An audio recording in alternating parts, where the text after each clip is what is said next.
So let's carry on with the named weapons. Today is shotguns as well as SMGs. Let's crack on.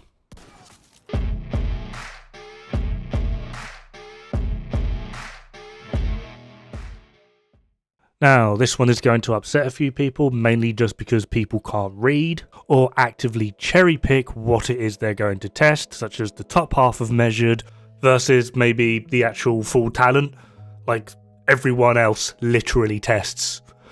Mind-boggling. Or those that think this can outperform this. Like, to me, this is weird. Oh, but 50% more bullets. Or, okay, 40% increase in damage and the potential for infinite ammo. So yeah, this one's really going to rock the boat, but it's okay because the next video's got rifles in it and oh my god, Baker's dozen. Right, so starting this off is going to be the Grudge. It is a named CMMG Banshee, comes with Perfect Vindictive. Killing enemy with a status effect applied, grants all group members within a 20 meter radius 18 crit chance and 18 crit damage for 20 seconds. Now in terms of overall buff capability, this immediately actually beats out Coyotes, assuming players are individually built to handle that 18% increase on both. And what I mean by this is, Coyotes at close is just 25 crit damage, that's great, but what if you don't have the maximum amount of crit chance? And then the mid buff is 10 crit chance and 10 crit damage, obviously 18 crit chance and 18 crit damage wins. And then for the long range, it is just 25 crit chance, which is again also great, but when you've got crit chance, if you've got no crit damage to actually support that, it's kind of redundant. So in that regard, Vindictive itself does, well, Perfect Vindictive especially, does actually outperform Coyotes. The problem is the weapon itself. Although it's not the worst SMG, it's also certainly not the best. Although when used in conjunction with Coyote's Mask, it can become very, very damn powerful. Up next we have Cabaret with Perfect Thunderstrike. Now annoyingly, this is an MP5 ST, which is one of the better SMGs in the game. However, Thunderstrike has no way to proc itself, unlike Ignited, Eyeless, Sadist, etc, as well as the fact that there's not really that great a shock options in the game, which basically means this SMG is dead. Put it in the stash, it'll collect dust, that's all it's good for. Now we have Swap Chain with Perfect Unwavering. Swapping to this weapon grants 400% weapon handling for 5 seconds. Kills refresh the buff. However, swapping away from the weapon will disable the buff for 5 seconds. Now there are some absolutely incredible builds out there that utilise this weapon to devastating effect. However, as I constantly got told in the army, there's no I in team. However, there are 2 in micromanaging. And that's what this weapon kind of feels like to me. It is another one of those learning curve talents. It is very powerful. The MP7 isn't that bad, and with 400% weapon handling, it can absolutely wreck. However, it's going to be a ball ache to get used to. If you are used to it, there is actually going to be very little to persuade you that you shouldn't use this weapon, because it just feels so amazing. It literally is a laser beam. That being said, there are technically better options, especially if you are doing damage, and for me personally, the handling on an SMG isn't going to be that much of a big thing, simply because you're meant to be like 5 meters from them anyway, so who cares about the spread, the accuracy, the stability? Like, it will take a miracle for you to miss, so it's kind of 6 of one, half dozen of the other, but if you like it, you like it. Speaking of which, Safety Distance with Perfect Outsider. After killing an enemy, gain 125% optimal range and accuracy for 10 seconds. Now, much like Burnout, this doesn't refresh killing an enemy. You're going to have to wait for the buff to end, kill another enemy, reapply the buff, and then continue on. Luckily, it's a pretty good-ish duration of time. However, the caveat to this is it actually allows you to be the most powerful SMG build in the game, simply because it can make absolutely devastating use of Pristine Example with Perfect Focus. It's a bit strange, but I promise you it does work. Again, takes a little bit to get used to, but because of this is technically the best SMG in the game. Like, as a technical fault kind of thing, but getting used to it again is an absolute ball ache. Outside of using Perfect Focus, there's not really much use for this SMG, but it is kind of nice, at least in my head, to have an SMG that can make absolutely brilliant use of utilising focus. Now we have the other MPX, which is the Apartment, comes with perfect measured, and just to round this up nice and simply, 2 people lately have come out and said that 1, the Apartment is good, and 2, measured is actually a lot better than people think. These 2 people within the endgame community have now become absolute laughingstocks and complete memes. This should highlight to you how bad this weapon is, how bad this talent is, and if you really do think it's good, get your head checked. Now on to Emmeline's guard. This one's kind of annoying because I really like preservation, and perfect preservation is actually a very welcome change. I wish it was just ever so slightly more, but then when you're getting headshot kills and you're healing for 24% per kill, and then add in something like Hunter's Fury, now at 44% per kill, it can get pretty ridiculous, so I kind of get it. Now the issue with this is it's on a P90, which at base it's actually very strong, and missing 1 attachment isn't normally that much of a big deal. However, the P90 is missing 2, which very quickly can become a big deal. Now the P90 is still in the top half of like the SMG tiering, so it's not like it's the worst weapon, but it's not also the best either, and it is actually a weapon I do recommend to a lot of new players, simply just because, I mean, it's going to sound silly because it's the Division, the game is easy, but just overall ease of use. There's no mechanic involved, it is just run up to, shoot them, heal, done. And now we have, I mean, do I really need to talk about this? Slayer, it's a Tommy gun, it's absolutely pathetic, it throws snowball, the talent is Crouching Tiger, Hidden Rock, as I like to call it. Headshots apply a confuse, which weirdly also has a cooldown of 20 seconds, like, considering how this weapon has definitely been placed intentionally as a meme, and considering they've given it a cooldown on that talent, it's kind of just comical and just, yeah. Although all this being said, I do know a few speedrunners who have completed Legendary DUA with the Slayer. However, I'm pretty sure I don't know any of them that have done it with the Apartment. Just saying, just for no particular reason. Now we have Cold Relations, which is a named PP19, comes with Perfectly Strained. This one really annoys me, considering as well that they've done the talent in a very strange way. Normally it's gained 10% crit damage every 0.5 seconds you are firing, stacks up to 5 times. It now stacks up to 8. What would have been a better way to go would have it stacked to 5 times, but give yourself 15 critical hit damage per stack. That would have made this a lot more viable, even on the PP19. However, PP19 takes 4.54 seconds to go from full to empty, 8 stacks, 0.5 seconds to get each stack, which means after 4 seconds we are at max, which means we now have half a second at maximum stack. Cold Relations is either a huge hint that the devs have literally no idea what they're doing, or that they have an amazing sense of humour. Strained by itself is one of the best damage talents in the game, like bar none. There are very few that are able to compete with it, and the only one that's actually able to outperform it, although it will dictate a way in which you play, will be Flatline. Other than that, Strained is basically the best option for the vast majority of DPS builds that are relying on crit. That being said, PP19 is one of the worst SMGs in the game. Like, it's utterly terrible. So they've put one of the best talents on one of the worst guns, and to me this is mind-boggling. This does, however, mean that if you are a fan of the PP19, there's literally no reason to use any of them in any combination other than Cold Relations. It literally has a monopoly on the PP. And finally, we have Dark Winter. This is arguably the best SMG in the game. The caveat to this is, when people say that, they are assuming that Killer has 100% uptime. Now, it's not hard to get a high uptime on Killer, especially Perfect Killer. If you would like to know why, I believe Dispatch has done a pretty good video explaining the intricacies of Killer, which, if I remember, I'll leave a link in the description below. However, the reason quite simply is, once you've got it procced, because you're now going to be doing more damage, it's easier for you to get that critical kill, to refresh Killer, to continue doing your maximum amount of damage. Obviously, this isn't going to be 100% true 100% of the time.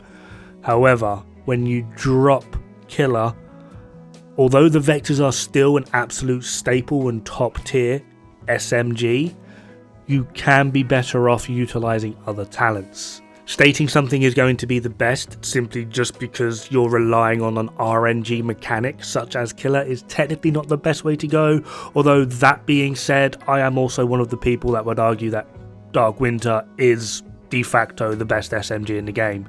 Right, we're now going to move on to shotguns, and we're going to start off with one that I like to call Liar Liar, simply because the amount of people that absolute spread nonsense about this weapon. But before we get into this, I am not saying that this is a bad weapon. It is a good weapon, but there are so many better options, including the main reason why people actively use this. So, Rock and Roll comes with Perfectly Extra, increases magazine size by 50%. Now the reason this is an issue is quite simply the Rock and Roll, or the ACS-12, is actually a very high DPS shotgun. It is very capable of killing more than one enemy per magazine, even without having Perfectly Extra, which means if you put something like Pummel on, not only are you then negating the need for extra magazine, you're also getting more damage, which is going to help you consecutively proc Pummel, which then means you just don't need to worry about your ammo at all.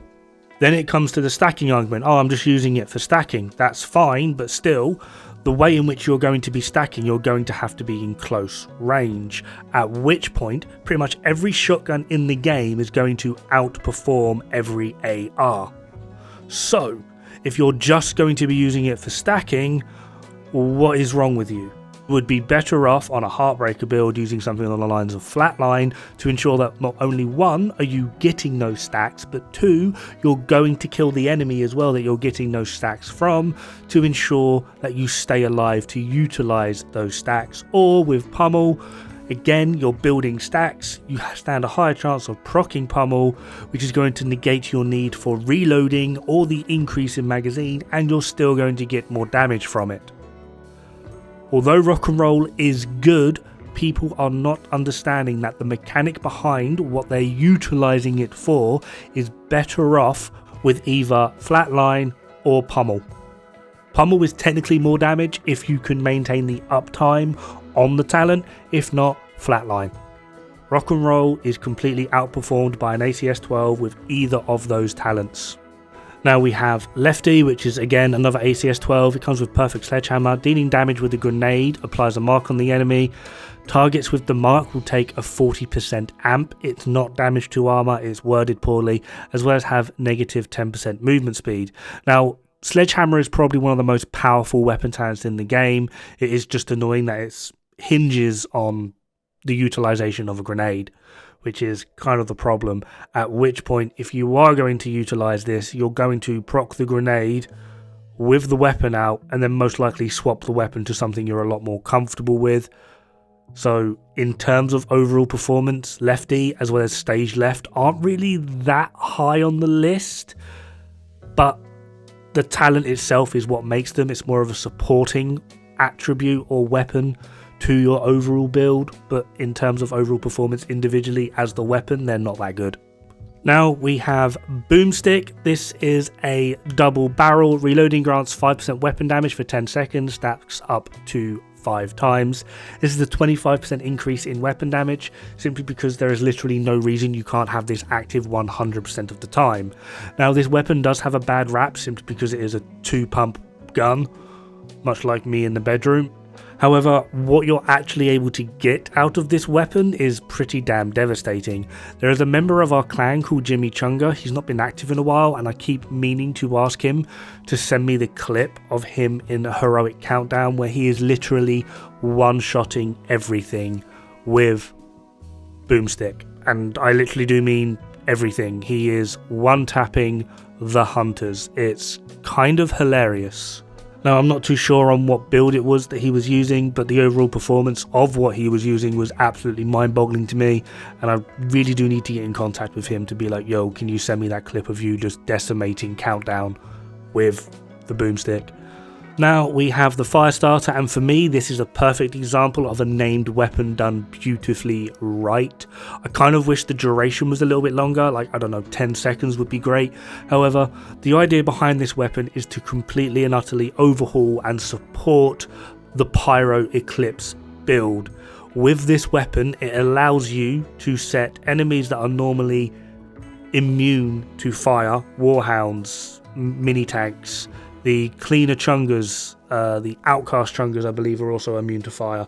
This allows you to set them on fire, as well as provide a lot of utility and support to that overall build, and including your team. It is pretty damn impressive what this weapon is capable of doing. By itself, like if it was a linchpin to the overall build, it's utterly useless. But what it is able to give a build is damn near invaluable. I would actually argue it's one of the best named items in the game. Now we have Send Off. Now this one's kind of annoying simply because I understand it, I just don't like how it's implemented. The KSG for me is one of the worst shotguns in the game, but then, like I've said in previous videos, we're literally comparing tonnage on tactical nukes, so it doesn't really matter, you're going to get fucked up either way. That being said, one of the biggest drawbacks of shotguns is their overall range.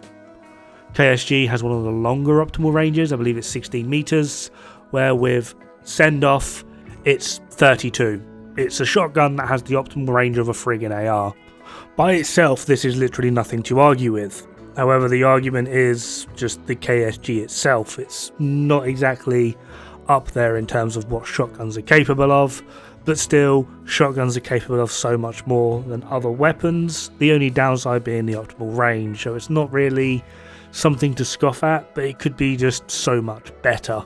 Now we have this one, which I still can't pronounce. I had someone message me the other day saying it's like Portuguese or something. But the named MH70 comes with perfect jazz hands, which increases its reload speed by 30%. This is actually quite a welcome addition, considering the MH70 does have a ridiculously slow reload speed. However, the power of the MH70 mixed in with pummel kind of just negates the need to reload altogether. So for me, this entire named item is just completely redundant from the off. Now we actually have one of my favourites, which is Tsunami. Now the tactical sausage, as I like to call it, SASG-12, they're not a particularly powerful shotgun, but with perfect pummel, or just pummel in general, they can get pretty up there. Overall, they are very good for solo, as well as smaller group play, up to heroic. They can handle legendary, but it will require a very specific build, as well as team setups. They are okay. They are very good for what they are meant to be capable of, but if you're wanting to branch out of that, we kind of end up just going straight into just the overall meta scenario. So for an off-meta shotgun, Tsunami is probably one of the best ones out there, but if you are needing to go into the meta for DPS or for any other circumstance or situation, yeah, the Super 90 or the MH70 is still going to be your absolute top pick. Backup Boomstick is a weird one, although it's a pistol, technically it's a pistol shotgun thing, where it has the larger shotgun damage for its attribute. This is technically the most powerful shotgun in the game, and if we want to exclude exotics as well as specialization weapons, it is just the overall most powerful weapon. The only ones that beat it are going to be the TAC-50 as well as the Nemesis. That's it. Now, annoyingly, where it does take into the pistol slot, where most people would either use their pistol being Busy Little B for utility, Orbit, anything with finisher, the custom card TDI custom thingy-majig for the skill tier, or just straight up Regulus, it doesn't really have that much of a purpose, though I am quite interested in delving into this weapon and trying to get something a little bit more out of it. And Enforcer. Now, annoyingly, this is a Super 90, which is the highest DPS shotgun in the game, and it comes with perfect pummel. All of this sounds amazing until you realise you're actively missing an attribute. This only has two attributes. It will have shotgun damage, and then it will have damage to armour. That is it. And because you're missing that third attribute, this very quickly actually becomes the worst shotgun in the game. Like, immediately.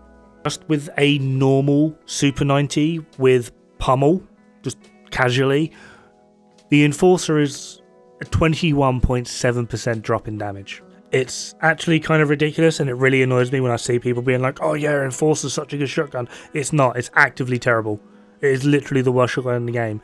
There are ways in which it is able to outperform other things in terms of DPS. Like if you wanted to compare the KSG DPS to the Enforcer is still going to win, admittedly though, not by a lot. Though the KSG's benefit, or the thing it's mostly good at, is just its overall output throughout an entire magazine. It's got pretty good high base damage, and then it has a very high magazine count. It's kind of hilarious how bad this weapon is and how much people rant and rave about it. And last on this list is the Mop, and this is the weapon that actively annoys me the most because it's completely brain dead and I don't understand it. The Mop consumes its secondary attribute to be 10% armor on kill, so we're missing the 12% damage to armor. So you'd have shotgun damage, armor on kill, and then either you could put damage to armor or preferably damage to targets out of cover, and then you can have the talent Pummel. Brilliant. However, if you just got a 612, have damage to armor, damage to targets out of cover, and then put preservation on, you now actually just have a shotgun that does the exact same thing as the Mop, but does 2.4% more damage with Pummel active.